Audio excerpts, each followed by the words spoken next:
100 million? Would you dare to take a bite? Its entire body is covered in crystals, yet its flavor is incredibly fresh and delicious, a byproduct of the immense gravity found in the deep abyss. Just one bite is enough to wipe away an entire day's exhaustion for an ordinary person. Just moments ago, Toriko successfully reached the 20,000-meter depth of the deep abyss. The surrounding gravity here was exaggerated to an absurd degree, feeling like countless giant hands were squeezing his body. Toriko, originally weighing only 400 catties, roughly 440 pounds, now felt like he weighed 2.5 tons. Every single step drained all his strength. To make matters worse, under the intense gravitational pull, his consciousness began to fade, and breathing became incredibly difficult. Finally, his body completely lost control, forcing him to kneel to the ground. Just as Toriko was at a loss, Komatsu's chef knife suddenly emitted a sound, as if alerting him. Toriko snapped awake, reigniting his fighting spirit. As one of the gourmet 4 heavenly kings, he couldn't possibly die here so easily. He pressed onward, deeper into the abyss. But with every meter he descended, the gravity increased exponentially.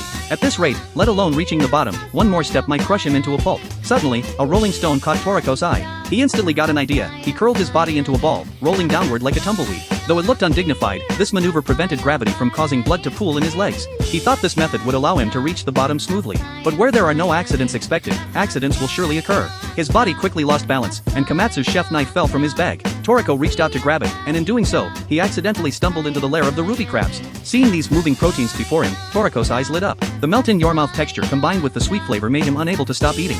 In less than 2.5 minutes, he devoured hundreds of them. However, just as Toriko prepared to leave, a massive minotaur-like creature appeared in front of him, slowly approaching. Full from the meal, Toriko was bursting with confidence and fearlessness. However, unexpectedly, the monster didn't attack. Instead, it backed away in terror. Toriko looked back in confusion to see an impossibly tall man standing behind him, seemingly out of nowhere.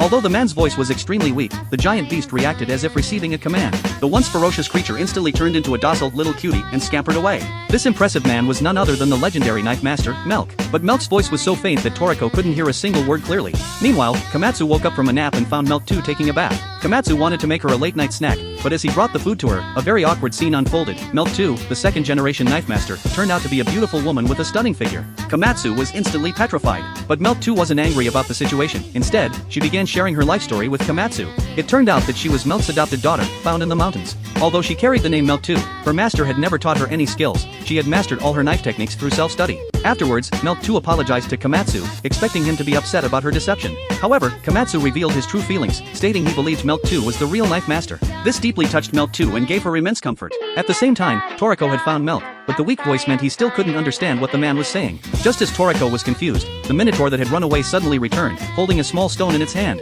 Melk took the stone and spoke into it, addressing Toriko. This time, Toriko finally understood. Melk told Toriko to follow him to his workshop. The group proceeded along the path, soon arriving at a cave. The sight before Toriko completely stunned him.